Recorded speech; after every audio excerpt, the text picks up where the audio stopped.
We are Group 29 and our topic is Type 2 Diabetes in Youth.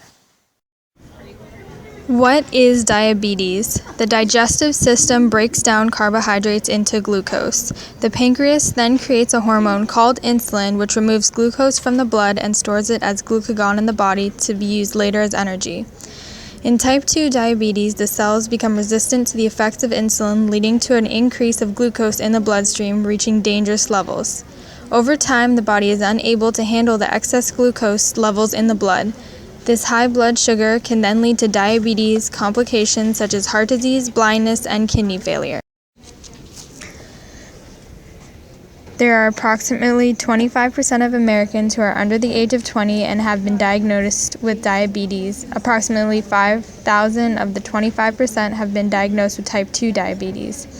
The highest percentage of diabetes diagnosis is among American Indians and Alaskan Natives. The following risk factors have been associated with an increased risk of type 2 diabetes in children: being overweight, family history of diabetes, female gender, specific ethnic groups such as American Indians, African Americans, Asians, or Hispanic Latinos.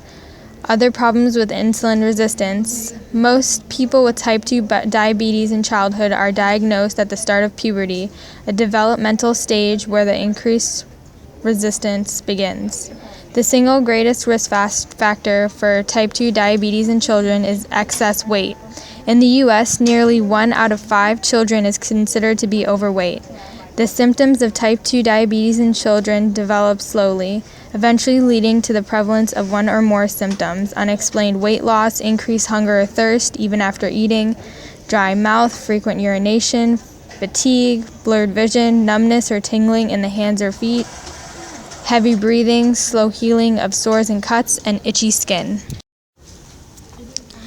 Control of blood glucose reduces the risk of developing kidney, nerve, and eye complications associated with diabetes. Therefore, it is extremely important that our youth are given the essential education for proper management and treatment of their type 2 diabetes, as this disease can lead to a larger number of future complications as an adult.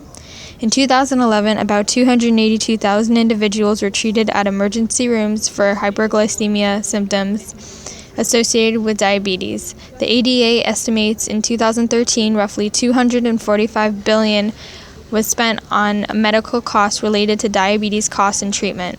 Managing these symptoms will not only reduce the risk for future health complications, but also reduce the costs associated with avoidable emergency visits. Obesity and excessive weight gain frequently leads to the development of type 2 diabetes. If the adolescent is able to gain the necessary knowledge to prevent the disease and has access to healthy foods at both home and school, they are more able to maintain an active and healthy lifestyle through the incorporations of school programs. Then they are also less likely to develop the disease. Simple changes such as nutrition and exercise can have a huge impact on the overall future health of the child. Exercising between 20 to 30 minutes each day to get the heart rate going is simple for a child to do, especially if they are in an organized sport. Providing nutritious food for children is important because it teaches them healthy habits which they can carry on to the next generation.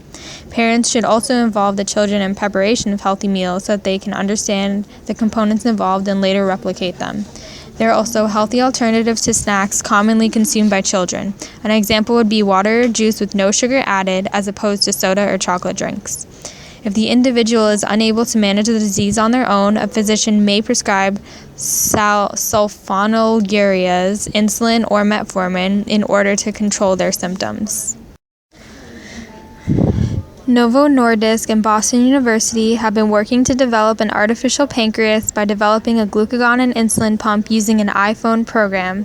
This would greatly improve the lives of people who are insulin dependent. The doctors at Boston University have modified an iPhone to work as an artificial pancreas, delivering the hormones glucagon and insulin with little intervention from the user. The pump works by measuring glucose in the fluid between cells through a glucose monitoring device attached to the abdomen. Software programmed into the phone then determines the proper amount of insulin and glucagon necessary. While the prototype has a few flaws, it is considered a huge step in the right direction. I want the audience to understand the increasing prevalence of type 2 diabetes among children.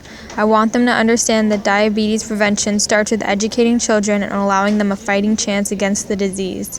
Children should be encouraged to develop healthy eating habits as well as consistent physical activity.